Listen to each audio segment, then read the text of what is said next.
bling. Like, and that's just what a CEO wants. There's a lot of little girls out there, and they have a lot of buying power. Tween. In between. In between what? I don't know.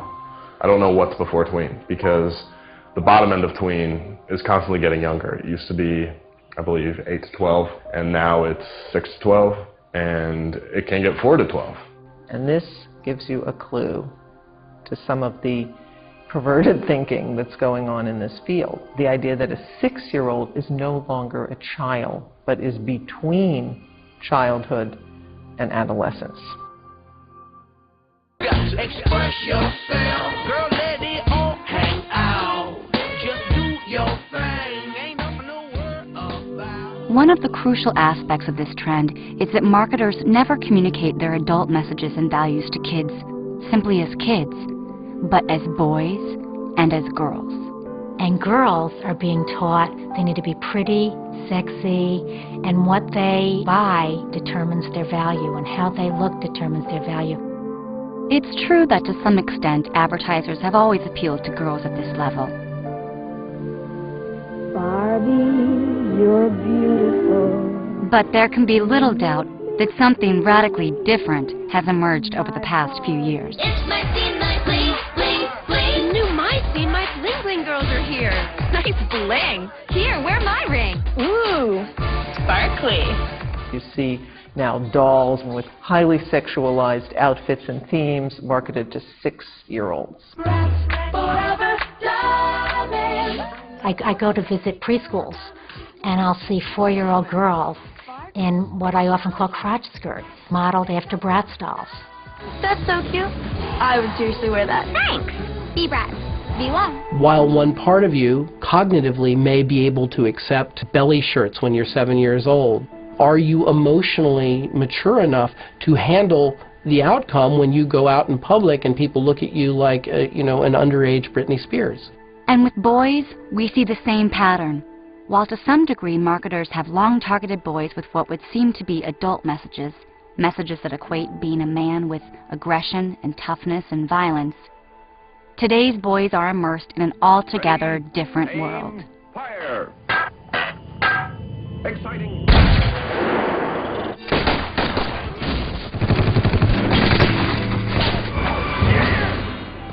With boys, what we see is the use of images of violence, power, domination at very young ages. With video games, for example, we went from 16-bit to 32-bit to 64-bit to 128-bit technology in about 5 years. What that means is that we're getting closer and closer to virtual reality.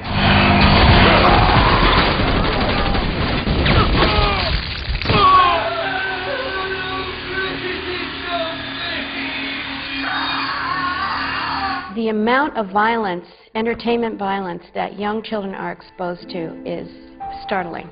They're getting a message that when you have conflicts, you fight with violence, that you have to fight in order to resolve your differences. That's what you do.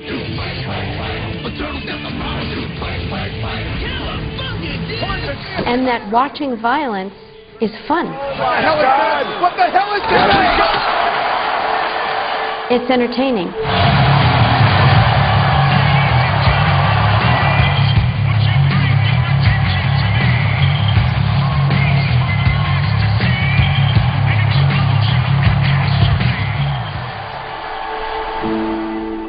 The Federal Trade Commission report that came out looking at the marketing of media to children showed that indeed the media industry was marketing material to children that even their own rating systems said were too young for that material. The studios confirmed to Congress today that children as young as 9 years old were tested for their reactions to R-rated violent movies. Clearly, there were times during the period discussed in the FTC report when we allowed competitive zeal to overwhelm sound judgment and appropriate standards. So the very people who are making the product are telling you what's appropriate for kids. And there has been a shift in the space of a decade of one full ratings point. So what was an R-rated movie is now a PG-13. They don't use child development experts in deciding this, and the questions they ask are not, is this okay for kids? It is, would parents let kids of a certain age watch this? I still masturbate to Pam. Greg? Look at those boobs. Man, I just want to lather them up with soap and just... One thing that happened when the movie studios tightened up on letting kids into R movies was that the sexual content, drug content, alcohol, tobacco, profanity, adult content migrated into the PG-13 movies. So they're a lot more like what R movies used to be. And a Hollywood movie that's rated for older viewers, PG-13 or R,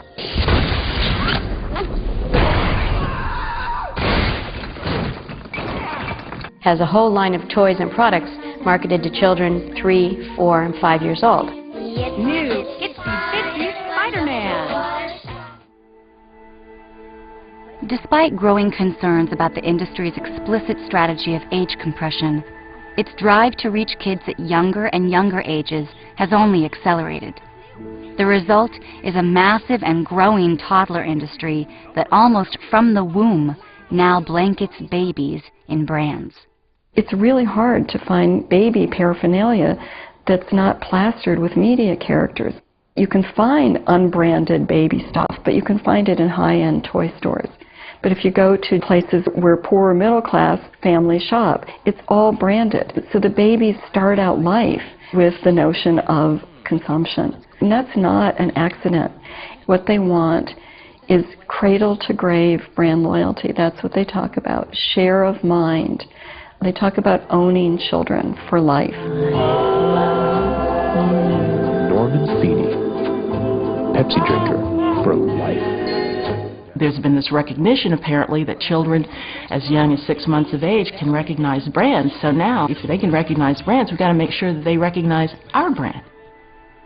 The marketer is interested in getting to that child at the very, very beginning to begin to shape that child's worldview, to begin to shape that child's brand preferences, to begin to basically tell the child, in a sense, what that child needs in order to have a meaningful life.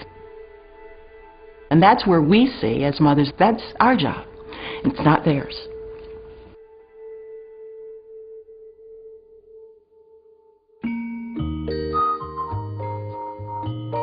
Where to turn in such a world?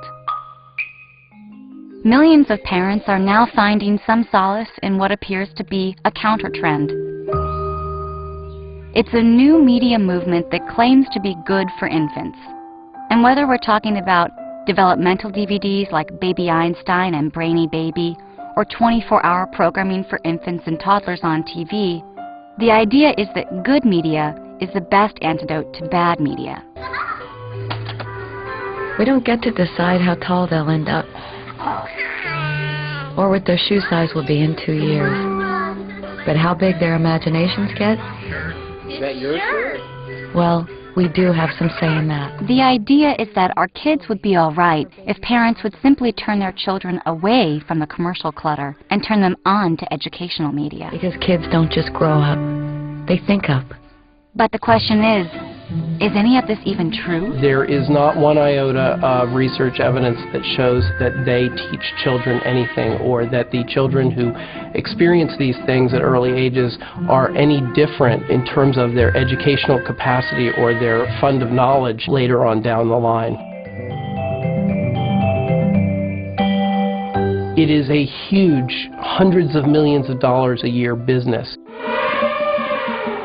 And they're selling it to parents' insecurities. You'll never get into college if you don't play your video game. They're basically letting parents think that if they don't get these things, their children will be behind. What will this home video end up being labeled? Kyle and Max in the car? No, Kyle and Max playing. Cat, we want tea. Make that Kyle and Max increasing the size of their brains.